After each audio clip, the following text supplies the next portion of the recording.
साथियों, आज हर क्षेत्र में, हर मोर्चे पर भारत की बेटियां इतना शानदार काम कर रही हैं, तो स्वाभाविक है नीति निर्माण, राष्ट्र के भविष्य से जुड़े फैसलों में भी बहनों बेटियों की भूमिका और बढ़नी ही चाहिए।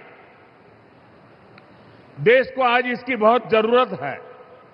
इसके लिए भी ईमानदारी से काम किया जा रहा है। देश की नई संसद बनाने के पीछे भी बहनों की भागीदारी का विचार एक बड़ा कारण था।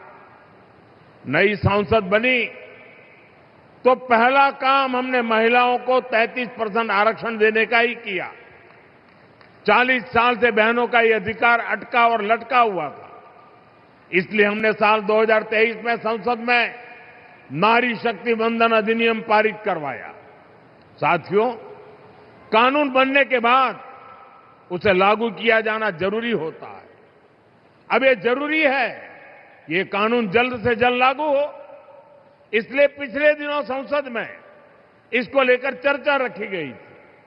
संविधान में संशोधन के लिए हम कानून लाए थे। ये संशोधन ऐसा था जिसके बाद ज्यादा संख्या में बहनें विधानसभा और संसद में पहुंच पाती। लेकिन साथियों, कांग्रेस, समाजवादी पार्टी, टीएमसी और डीएमके जैसी पार्टियों ने एक बार फिर देश की महिलाओं को धोखा दिया। ऐसे दलों ने 40 साल से महिला आरक्षण पर ब्रेक लगाया हुआ था। अब समाजवादी पार्टी ने फिर से इसे लाल झंडी दिखा दी है।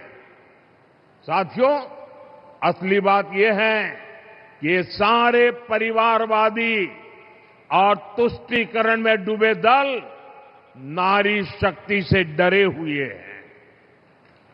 आप सभी से डरे हुए हैं।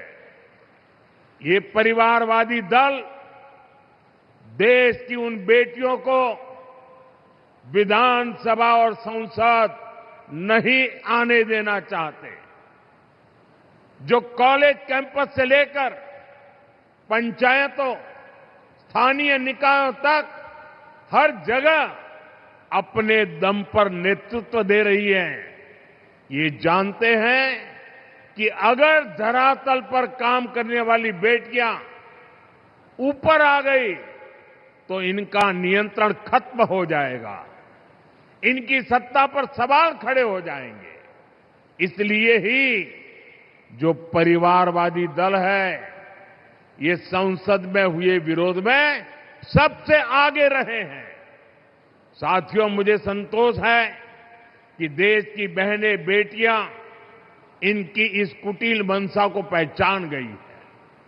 आप देख रहे हैं असम, केरलम, पुडुचेरी, बंगाल और तमिलनाडु में बहनों ने रिकॉर्ड मतदान किया है। महिला आरक्षण विरोधी दलों को अंदाजा नहीं है कि बहनों का ये वोट महिला विरोधी इन दलों को सजा देने के लिए हुआ है।